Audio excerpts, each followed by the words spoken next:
حضرت خالد بن ولید رضی اللہ عنہ کی امارت و سرکردگی میں ایک لشکر ایرانیوں سے مقابلہ کے لیے گیا۔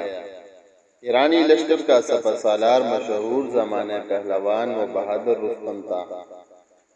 حضرت خالد بن ولید رضی اللہ عنہ نے رستم کی درخواست پر حضرت ربیعہ بن عامر رضی اللہ عنہ کو اس سے بات چیت کے لیے بھیجا۔ ایرانیوں نے رستم کا دربار خوب سجا رکھا تھا۔ ریشم و حریر کے گدے، بہترین قالین، سونے و چاندی کی اشیاء اور دیگر اسباب زینت سے آراستہ پیراستہ کر دیا تھا۔ حضرت ربیعہ بن عامر رضی اللہ عنہ گھوڑے پر سوار، ہتھیارات سے لیس، پھٹے پرانے کپڑوں میں ملبوس، اس شان کے ساتھ رستم کے دربار میں پہنچے کہ ننگی تلوار آپ کے ہاتھ میں تھی۔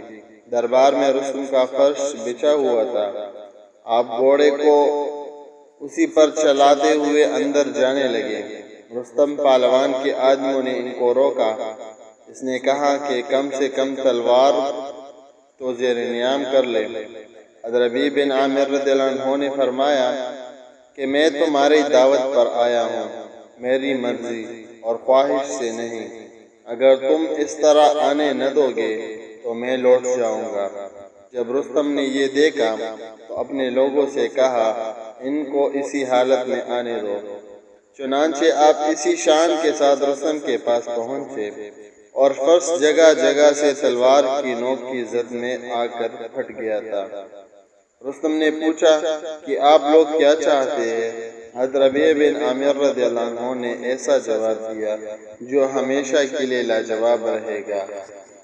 آپ نے کہا اللہ نے ہمیں مبعوث کیا ہے کہ ہم اللہ کے بندوں میں سے اللہ جن کو چاہے ان کو بندوں کی غلامی سے نکال کر اللہ کی بندگی کے طرف لائے اور دنیا کی تنگیوں سے نکال کر اس کی وسعتوں میں لے جائے اور دنیا کی مختلف مذاہب کے ظلم و جور سے اسلام کی عدل و انصاف کی طرف لائے۔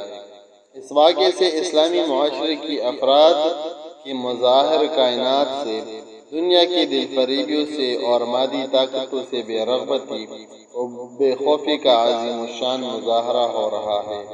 یہی چیز اسلامی معاشرے کو کفر و شرک سے نکالتی ہے اور شیطانی و طاغونی قوتوں کے مقابلے میں روحانی و ایمانی طاقت